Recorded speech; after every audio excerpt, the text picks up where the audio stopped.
This is Defender Radio. Defender Radio is brought to you by the Association for the Protection of Fur-Bearing Animals. It's the week of July 31st, 2017, and this is Michael Howie welcoming you to episode 439 of Defender Radio.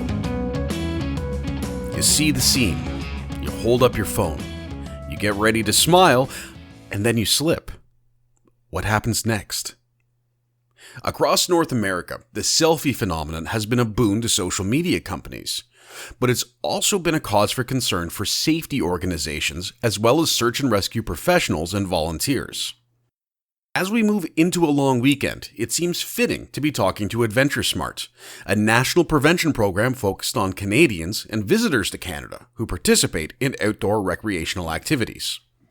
Fun fact, if you type Adventure S into Google, the classic film Adventures in Babysitting pops up and you get distracted from work for 102 action-packed comedic minutes. But moving on. AdventureSmart is a great organization that, in the words of their strategic plan, helps outdoor recreationalists significantly improve their ability to make informed decisions, mitigate risk, and change their behavior so they can have a safe and enjoyable outing.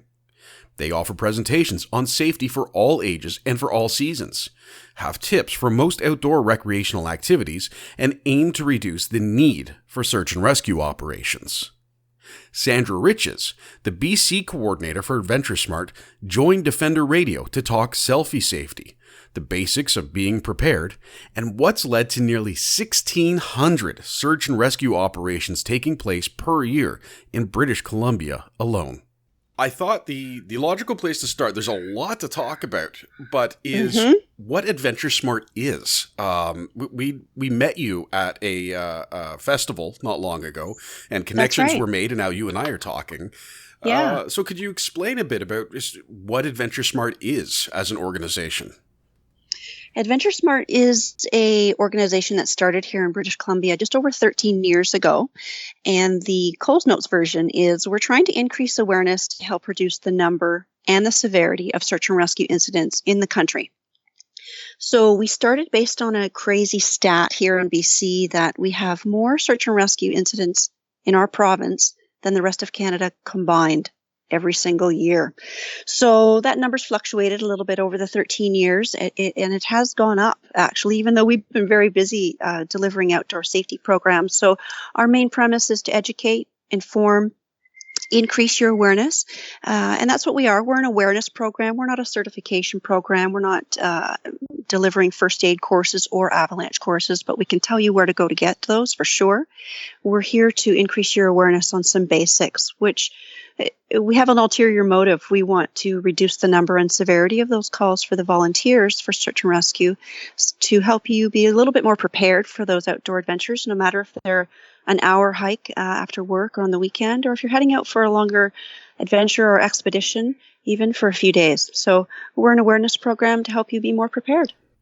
And it's interesting, something I have seen mentioned, and I don't know if this is shown anywhere empirically, but there appears to be more and more people getting outside and recreating in various ways. We see this sort of across all types of outdoor activity, sports, and so on. And this comes from, the people who just enjoy going out for a picnic, straight up to people who are rock climbing. So it is interesting that although your numbers may have gone up, it also may be simply because there's more people doing it. There's no question. I think the increase in people trying to be a little bit more healthy and leading very active, healthy lifestyles in Canada is great. And I think that's indicative of the numbers that we're seeing outdoors. We're seeing an increase in our parks, provincial, national, regional, front country, back country. There's a lot of people thinking, hey, this is easy to do and let's get interested in it. And not just regular locals and Canadians, new Canadians that are moving to our country. Tourism is huge and growing, and Canada is an excellent destination. So we're seeing a huge increase on the trails, on the ski hills, in the parks and on the water even. So we're seeing an increase in our numbers of search and rescue as well, which is in comparison. And that keeps us busy on the prevention side and the education side. We reach out to thousands every year face to face. So we're busy both response and prevention. Well, yeah, and that's getting outdoors for me. I love just geocaching here in urban areas and urban forests and things like that. So, and there's a fun story about that came up recently that we'll talk about in a little bit. But what is search and rescue? So my background is journalism. I was a crime reporter. So I'm aware of sort of that range of duty that search and rescue can involve. But how do you define it? Is this everything from, asking an ambulance to come out and help as you've, twisted your ankle up to those daring rope rescues on mountainsides, or what's the range? It varies. So you described two different parties there, actually. So we have first responders and search and rescue volunteers, unpaid professionals, actually. And then we have mutual aid, which is other assisting search and rescue groups. And then we have other first responders that would be BC Ambulance, paramedics, fire. So there's a different realm and different entities. In British Columbia, we have 2,500 search and rescue volunteer members that belong to the BC Search and Rescue Association, and that is a group of 80 search and rescue groups in the province of BC who respond to people who are lost, in trouble, and hurt in the mountains. And they hang from helicopters, and they do rope rescue and cliff rescue. They are in avalanche terrain, and they're all leaving their friends and family at Christmas, on birthdays, throughout their life, 24/7 to come and help you, and happily so. But they're really, really busy. So right now we have 1,600 search and rescue incidents in the province of BC every year. And those search and rescue volunteers are super, super busy. So like we said, they respond to those different incidents, spring, summer, winter, or fall. And they go through extensive training to become a volunteer, a member in training, and then a full-time volunteer with one of those respective 80 groups in British Columbia. So, and in Canada, we have 300 search and rescue teams. So they're committed, dedicated, highly skilled, highly trained volunteers who dedicate their time and make great decisions to go out there and bring everyone else home safe and sound. And I don't imagine that it's necessarily an easy, I'm going to go learn how to climb a rope and then save everybody. Like it's a intensive process to learn the skills, train those skills, and take those risks to help others. Absolutely. And that latter part you mentioned there, taking those risks, we put ourselves, our safety comes first. So there's no question we're going into interesting and challenging terrain, no matter the season or the location.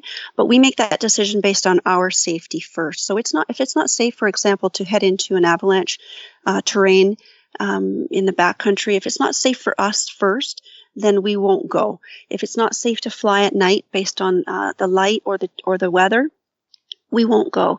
We'll do what we have to when it's safe for us to go, and then bring someone else, the subject, back safe and sound.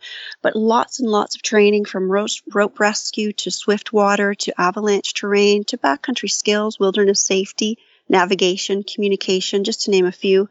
And that happens on a regular basis. And each team is unique to their area in the country, and they'll train unique to their location.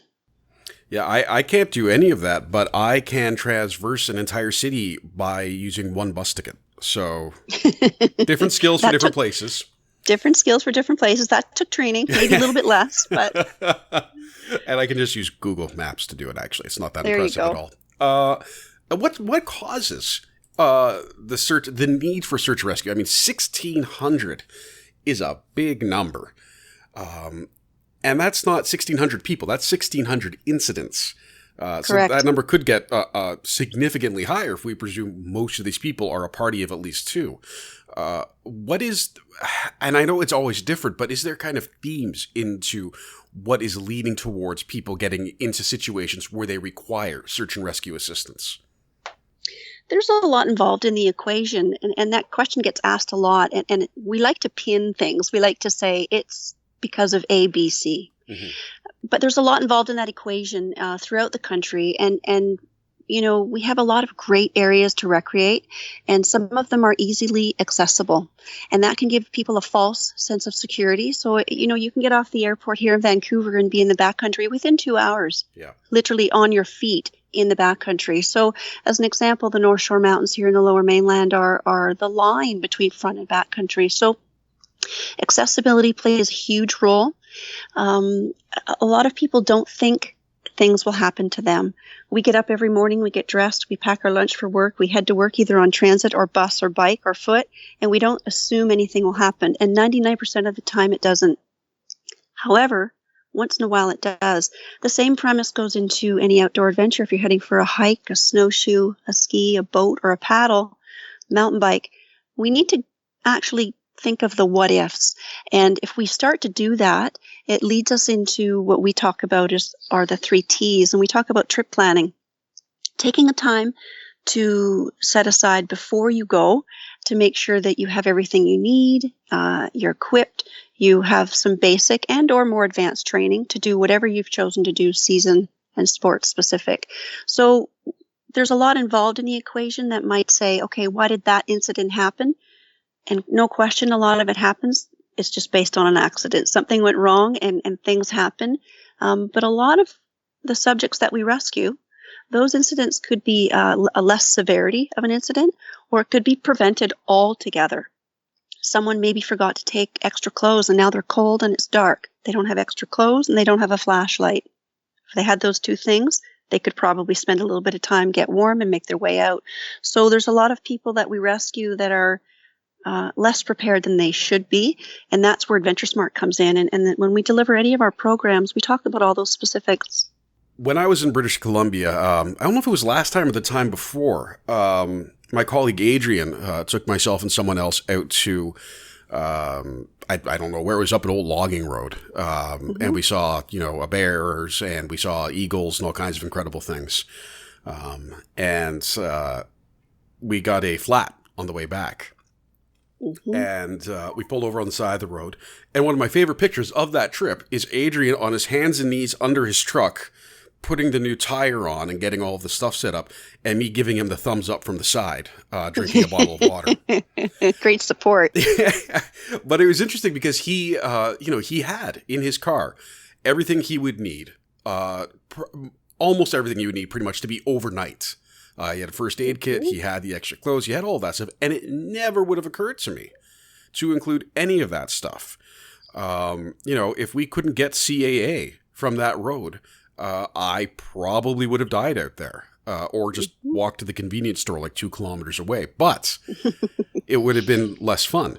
At what age, I think this is the interesting thing, at what age should we be teaching people these skills? Because for me, I grew up in the suburbs, now live in a city, with a father who is somewhat sure which way to hold a hammer. And I know Adrian spent a lot of time on farms and in the backcountry growing up, so it's a very different exposure rate. But should we be teaching kids, in the suburbs, this kind of lesson? Is it the kind of thing they need to know? The short answer to that question is yes. We definitely need to be teaching our children and adults, but we can start really young and expose them to this message. And that's what we do with the AdventureSmart program. We go to schools from coast to coast, and we deliver these presentations in the elementary schools, secondary, and university. So we'll talk to the children as young as kindergarten to grade 6. We have a great program called Hug a Tree and Survive, and it's all about being safe outdoors. And we simply and very energetically expose them to a simple message of being safe out there, what to do if they get lost or separated from their family, if they're on a camping trip, or even if they're just in the park.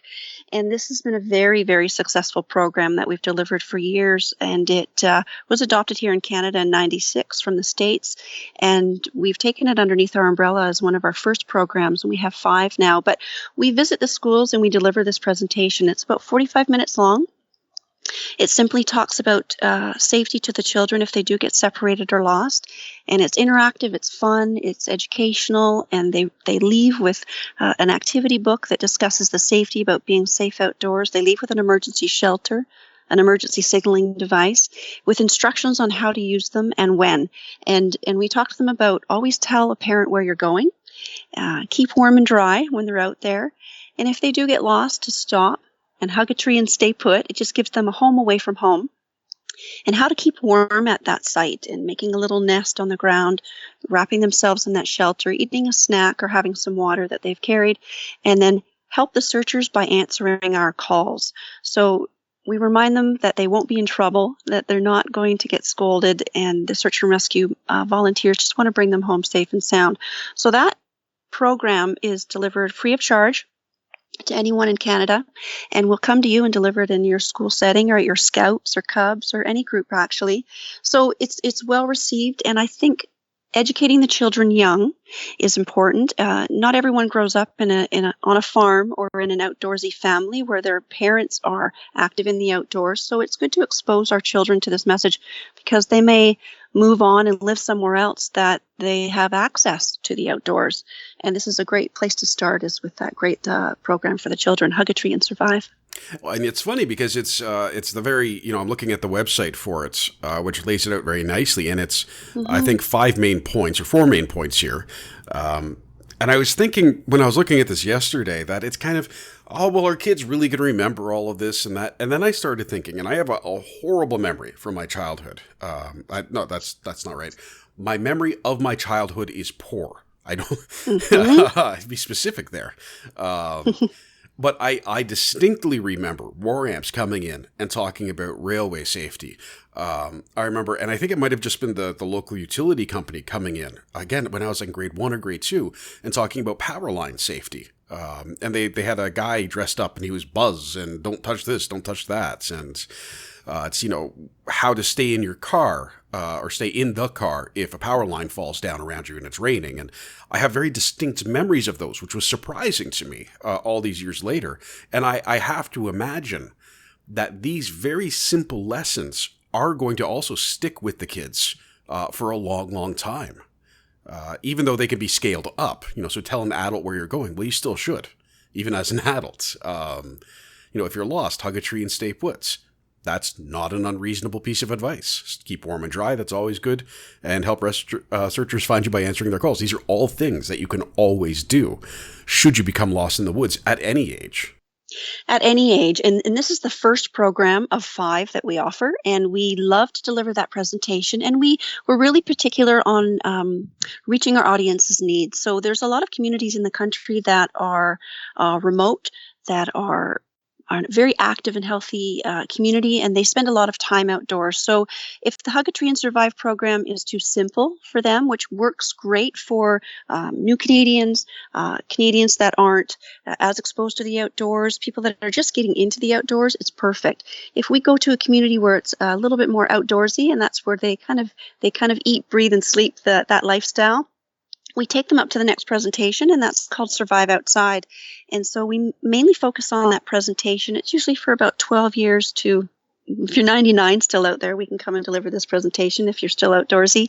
And we talk about the 3 T's: trip planning, training, and taking the essentials. And we delve into each one of those T's, and we discuss the reasons why, the importance of, and how it can affect your trip if something goes awry. So we have some graduation programs, if you say that we build you up throughout your school year. So you could start with a Hug a Tree in kindergarten to grade 6.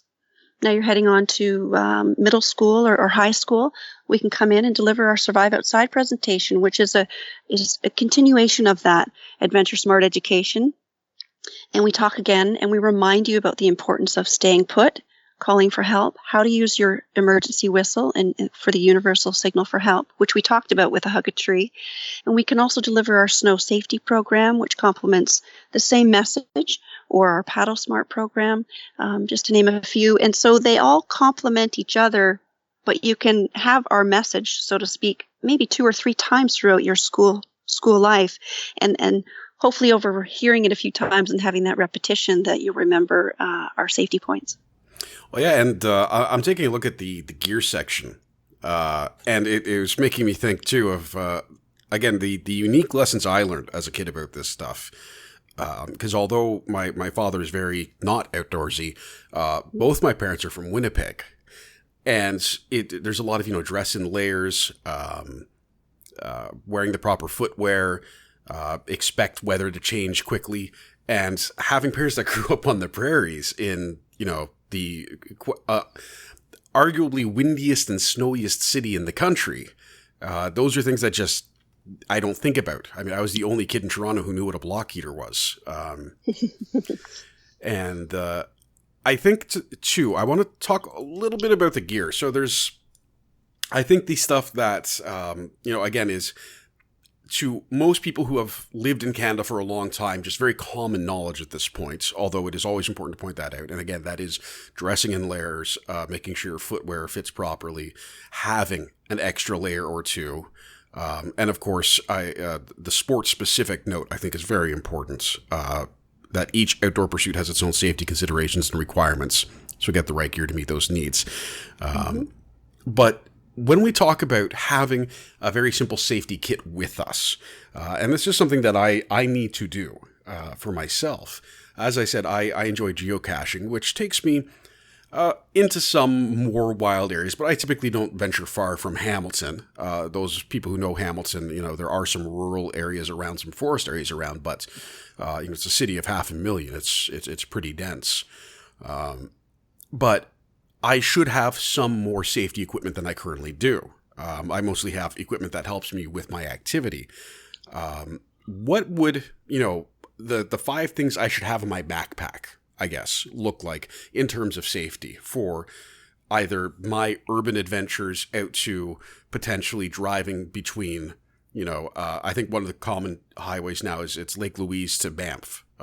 Is one that a lot of people are taking. And if you get stuck on the side of the road or you get lost adventuring out there, it's a pretty big area.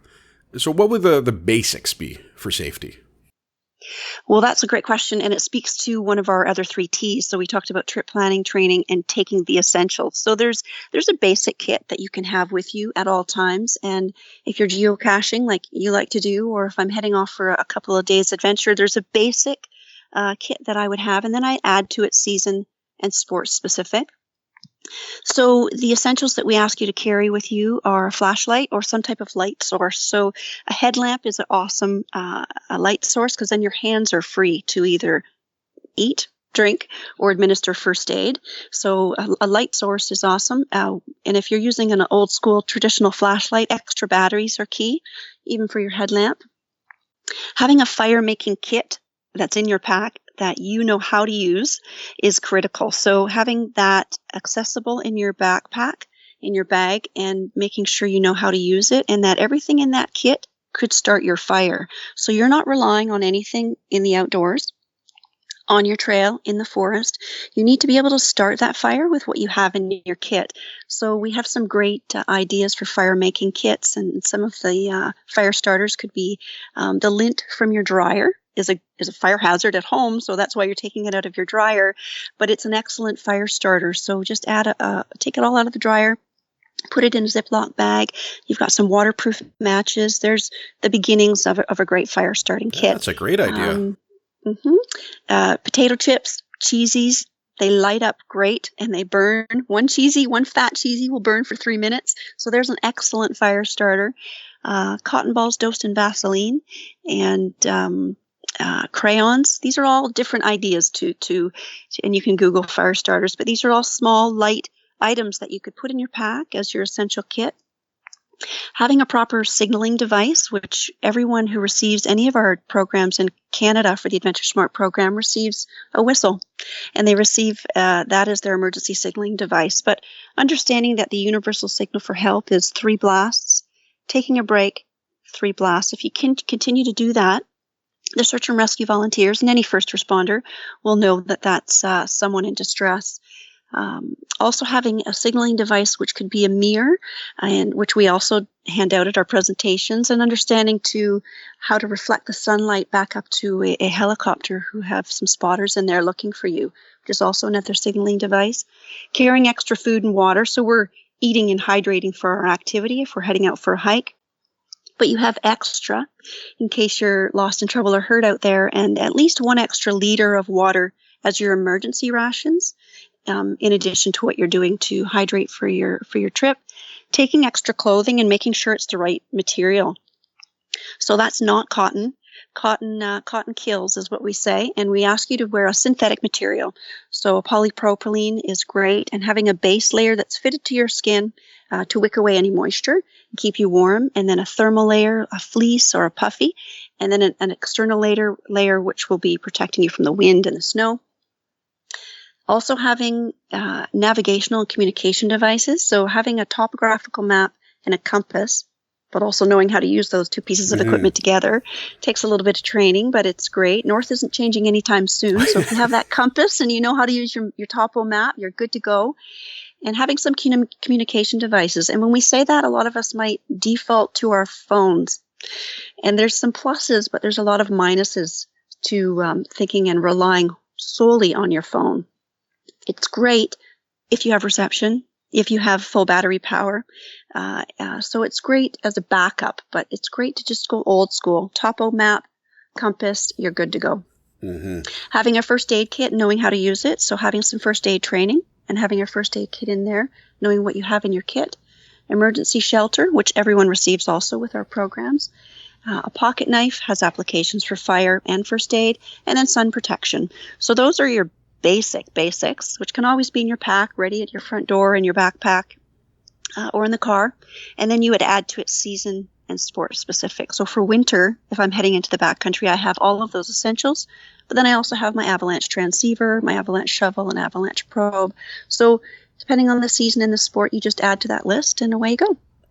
Yeah, and two things I would consider too is I have a little first aid kit from Mech, which I quite like to have. I think it was like $9, and it's got some bandages, some gauze, something you can use as a tourniquet.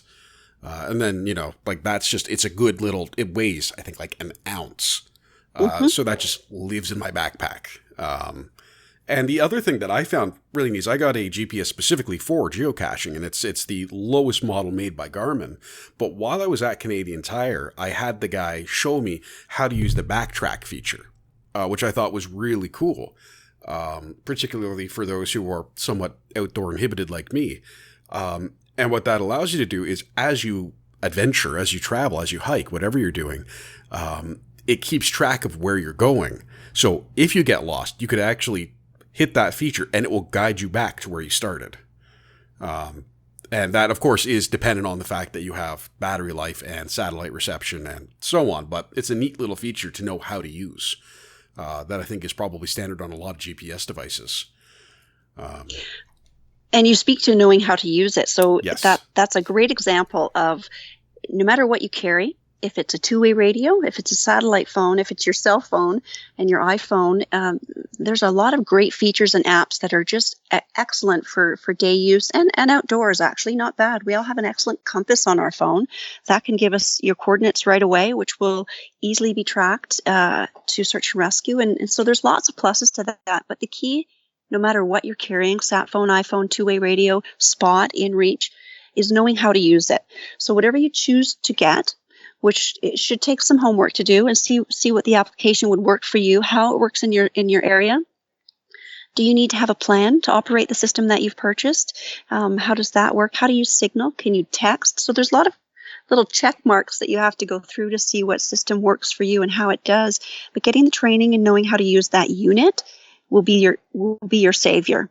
So if you have these items with you and you know how to use them and you do get in trouble, you've gone through either basic training at point of purchase, or you've taken a course from an outdoor survival company, or Mountain Equipment Co-op offers some great ones, or you've taken a program from one of us at the AdventureSmart program and you've learned the basics, then you're on the right track and you'll be more confident in your abilities and you'll do what we hope you do, and that will help reduce the severity of your incident because you know how to use your piece of equipment. Yeah, one thing I do want to touch on as well is boating safety. This is one I am not a fan of water, being in the water myself for multiple reasons having to do with anxiety and jaws at a young age. He might be in the lake. That's all I'm saying. It's possible.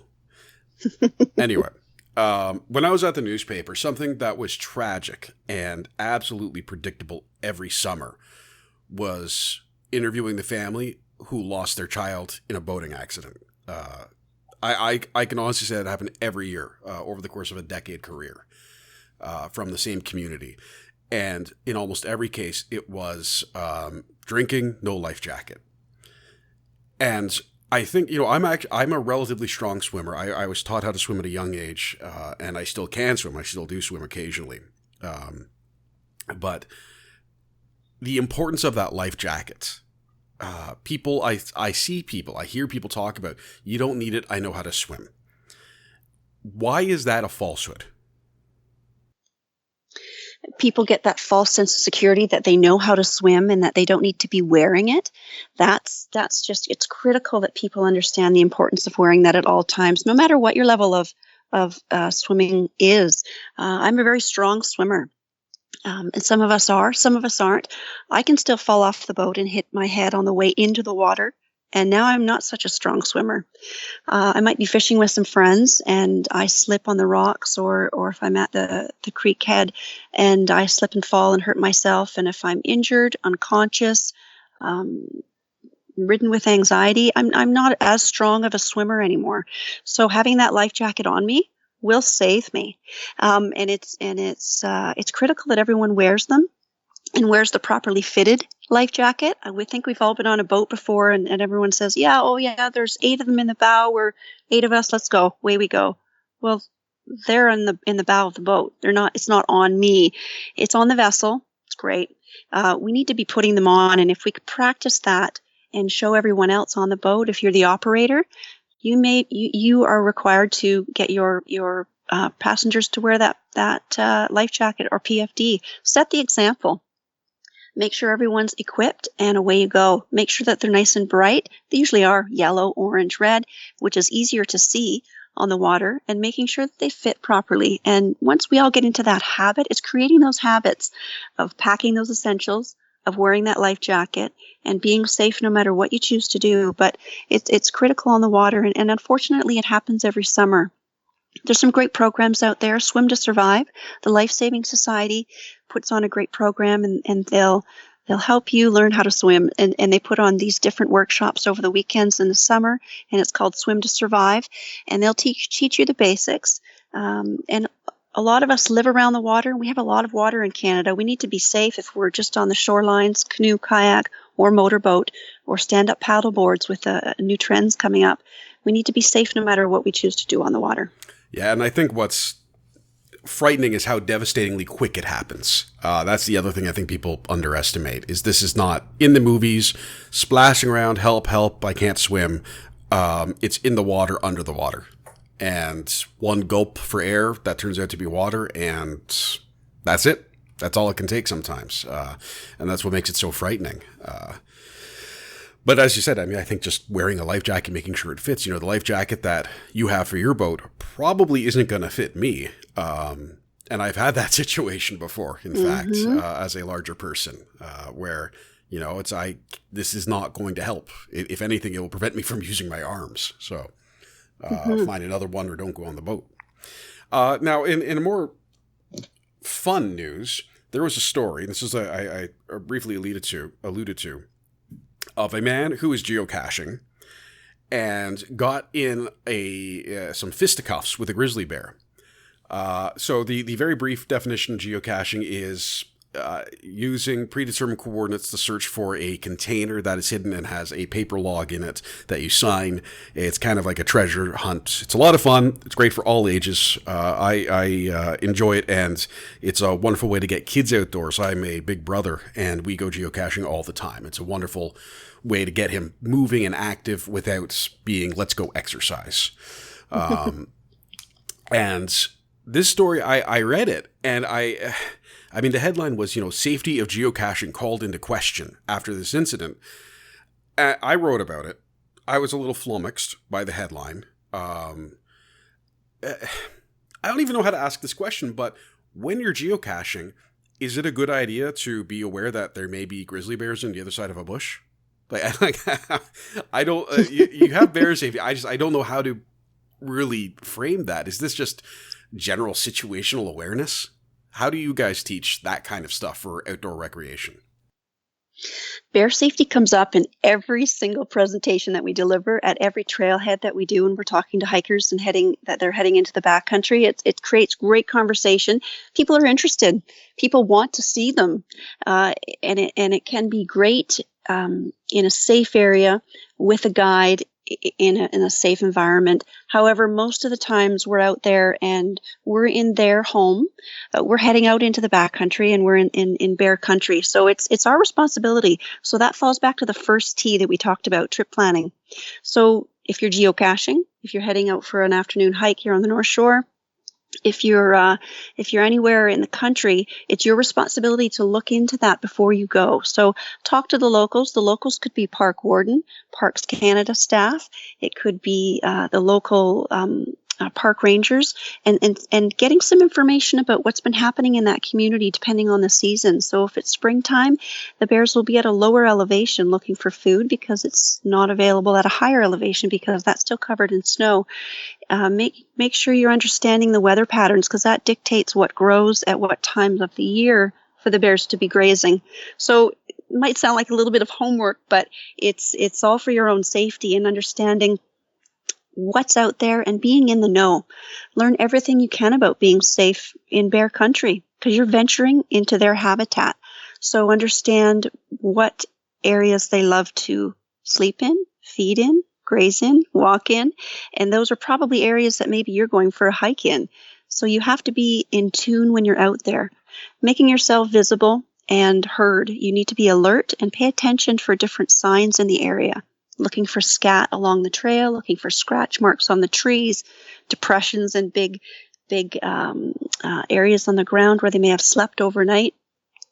These are key points for you to keep your eyes open when you're out there so that you might realize, hey, you know what? We are in bear country and we need to pay attention because we've seen some signs here. So being in your group, making lots of noise, and your voice is a good deterrent. That's not a common sound for the bear to be around. So making sure that you're confident when and if you do run into them. Be cool, calm, collected, and do your best to steer clear. But if you do run into them, make sure yourself is as big as possible. So if we're in a group of 3 of us are geocaching, we can stand up on a log, shoulder to shoulder, hold our packs above our heads, really low voice, hey bear, and do your best to make yourself a larger vision to him or her than they are, and they'll give you signs. They're excellent creatures at giving you warning signs. You have to watch their body language, look at their ears. They may clap their teeth. They make sounds. They can bluff you, which is scary, but they're giving you lots of warnings to let you know that they're not happy with your presence there. Back away slowly. Leave the area. More than not, everything will be fine. Yeah, it's the first time I heard a bear clapping. I had no idea what was happening. But I had that explained to me. It's another way they're communicating. They're saying, hey, I'm here. And I think, too, that the general advice, if you're geocaching in bear country and you want to go under a berry bush, don't. But also just, try a, hey, bears, are you in this berry bush? Before you poke your head in. It's a pretty straightforward thing to do. That could save you a few stitches. Actually, you should probably do that with any animal, to be fair. And letting them know that you're in the area is key. Mm-hmm. So I can't stand to be surprised. I'm sure the bear's the same way. We don't need to surprise them. We need to let them know that we're in their habitat, but then also be prepared in case there is an encounter. So understanding that there might be, and that could be something that you would carry is a bear bell is one idea. I said to use your voice, making some sound, but also I do a lot of mountain biking and my friends and we always carry our bear spray. So making sure that we have that on us, it's easily accessible and that we know how to use the unit that we've purchased, understanding what carrying case it is in. The holster can be different from another, understanding how to get it out of the holster, spray down low, make your way up because the bear's head would be lower, understanding the direction of that bear spray and knowing how to use that and knowing that you have that as a deterrent. So there's ways to look for signs of them in the area There's ways for you to read their body language. Like we said, they'll communicate with us like crazy. They're letting you know over and over and over they're not happy. And then the last would be that they would get closer to you or charge, but then you're doing the best you can with that bear spray to make sure that you know how to use that deterrent. So there's a few things that you could do and have a safe encounter out there. One of the final things I do want to cover off is selfies. So I am a strong proponent against the bear selfie phenomenon, which I think is some kind of Darwinian irony being played on the grandest stage. But I think one of the reasonable ones is people go to a beautiful spot and they want to get a picture. And they say, well, what if we just go over here? And this happened relatively recently near me, I think. There's Albion Falls. I think I mentioned to you here in Hamilton. We're a city of waterfalls.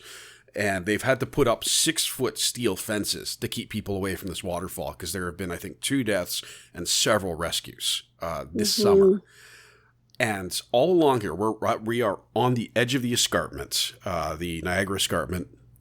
So we get beautiful scenic views, and this is, we call it the mountain, as you probably know, and all of the people out west laugh and laugh and laugh, because it's 200 meters high. So I can hear you still laughing. In fact, I am laughing, and I'm from St. Catharines, and I laugh all the time when I drive by the escarpment. It makes me laugh. Yeah. Well, that one a little. With far. all due respect. Yeah. But anyway, back to not insulting me. The escarpment it's a wonderful place to go for hikes. There's lots of trails, and there's lots of great spots to stop. And, there's one I love that's part of a trail and garden that looks out over Hamilton, which is quite nice. But then along the Bruce Trail, there's all kinds of wonderful spots you can stop.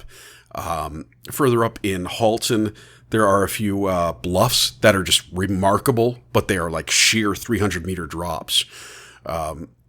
When someone does want to stop and take a picture, and they're with a group of people or they're with their friends or by themselves, what is a safe way to try and get a selfie without plummeting to your doom or creating a dangerous situation? The selfie phenomena is happening right in front of our eyes. And I've posted a few things on our BC AdventureSmart Instagram and Twitter lately in relation to that. And I've been calling it the Instagram bucket list. And people have been heading out there, like those examples you've just given me. And we've had the same thing here on the West Coast is they're seeing these beautiful pictures. We're inundated with images all day, all of us. No matter where we go, we see it, hear it, and we're enticed by it. And it's an attractive way to think that's where you could be as well. So it's very, very encouraging to have us follow those footsteps, so to speak. But a lot of people are defaulting to that as part of their trip plan, thinking that they want to be by that waterfall. They would love to be on that peak. They would love to be by that river and take the same selfie, and not realizing what it takes to get to that point, no matter if it's a safe route or if it's not a safe route. If it's a 2-hour hike or if it's an 8-hour hike through snow and you didn't do the homework to check to see that up at that peak, you just tromped through 6 hours of snow to get to that elevation of 4,600 feet. So the same premise at a waterfall, a lakeside, a peak, a mountain, summer, winter, spring, or fall. These selfies are attracting people to go to those areas.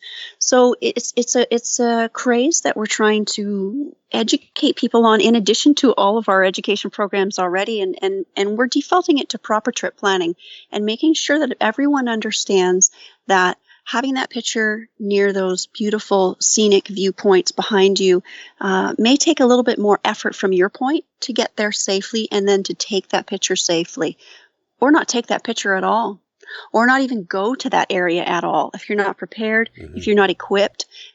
Some of these areas where people are taking these amazing, beautiful pictures, they're trained outdoor enthusiasts, they're adventurers, they're mountaineers, they're people who go on expeditions. So that might be the far end of the scale. But on a general basis, people are still wanting to go out there and get that beautiful picture, that gorgeous selfie with that beautiful scenic view in the background. So we're asking you to be careful and aware before you go. That's key. But if you're out there and that's what you're going to do anyway, we want you to be really careful and in tune on site, and be respectful of yourself, respectful of others, and respect the mountain, and understand that you have to be really careful no matter where you are, and really, really think of the what if. What if I go to that edge to get this beautiful picture, and what if I slip? Yeah. What if I fall down? What if I break my ankle? What if I fall in that waterfall and go for a tumble, and now I'm going through the canyon? Not to be negative, but you need to think of these incidents that could easily happen. And you've given some examples today that unfortunately they have. And there's some bit unfortunate incidents out here as well. And it's putting people in danger themselves, those who are taking the selfies, but it's also putting the search and rescue volunteers in danger. Then we have to place ourselves at risk to come to the same area to bring you home safe and sound.